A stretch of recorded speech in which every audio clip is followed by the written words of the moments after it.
how many arguments are still being had about the fact that the defence haven't been able to call all the witnesses that they wanted to call. They weren't able to challenge the prosecution witnesses in the way they wanted to call them. I've got real concerns about the welfare of the women because they have they've been complaining today that they've only had 2 or 3 hours sleep a night, they've had nothing to eat during their time in court, and they don't really have any opportunity to speak to their lawyers, and obviously that's important that they need to be able to brief their lawyers and go through the papers and comment to their lawyers on what's been said in the court today. So obviously it's a different process to the one that we'd have in the UK, so I wouldn't expect it to be exactly the same as the UK system. But I do think the fact that there seems to be so much that has been ruled out of order by the judge, so much that hasn't been said, that hasn't really been tested in court, that would be a concern of mine. What about the importance of this trial? I mean, just for the democracy in Russia or absence of democracy? Well, I think, speaking from the UK point of view, I think a lot of people in the UK didn't take it very seriously until quite recently. They saw the TV coverage, they thought, well, it's quite a silly stunt, it's just people sort of messing around. But I think now that attention is focused on it, people do think that it says quite a lot about human rights in Russia and about the protest movement and to what extent the authorities will tolerate certain forms of protest. And so I think therefore that's why the reason why in some ways it's gained a significance beyond what it was originally all about. And that's why the world is watching very closely. What might be the world reaction, the Western reaction to what's happening in Russia? Well, as I said, I think if you go back a couple of weeks, I found out about the Pussy Riot through the music press on websites. You know, it wasn't something that was being reported that much in the mainstream press. Suddenly, there's been an awful lot of coverage in our mainstream paper and on television. And I think that's been happening around the world too. So people are paying an awful lot more attention. People, I think, are still quite confused about exactly.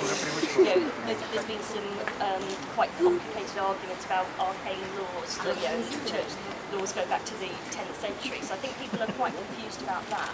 But what they do see, I think, is that if it's a capital offence, it would be treated as quite a minor offence. People would be told off. They might get. We have a thing called being bound over to keep the peace, where you promise to behave yourself or maybe pay a small fine. It wouldn't be something where people were facing 7 years in prison. So I think suddenly that, and the fact that if the women are convicted, they'll be moved even further away from their families and children. Those sort of things are really bringing it home to people in the West. Amnesty International said they treat them as prisoners of conscience, and the women have made quite clear in court today that they saw it as a political protest. It wasn't an anti-religious protest. It was very much making a political statement. Now, you could argue that they shouldn't have chosen that way to make a political statement. There were other places they could have done it without upsetting people in the way that some people might have been upset about it being in church. But I think it is right. I don't think that they would be in the situation they're in now were it not for the fact that they had been making a political protest. Do you see the judge as a single-sided? That was certainly. I mean, I'm going on one day's hearing, and from what other people have told me, and obviously most of the people I've been speaking to have been the defence lawyers and people supporting the defence campaign.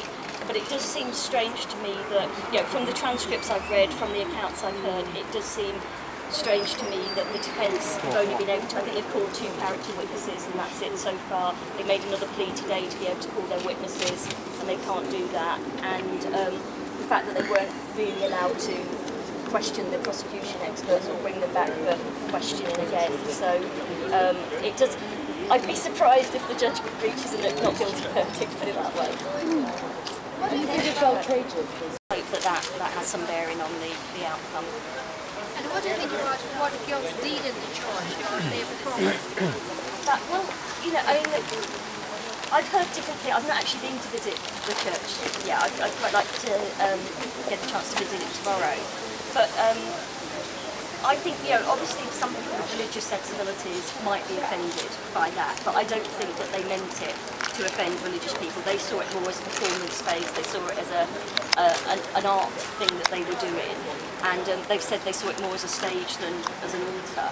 And they've apologised for causing offence to people who might have been upset by witnessing that in church. So, I'm prepared to take them at their word for that. It probably wasn't. They're probably thinking now it wasn't the wisest place to mount a protest, but I don't think that anyone would have expected it to become something where you're facing a 7-year prison sentence.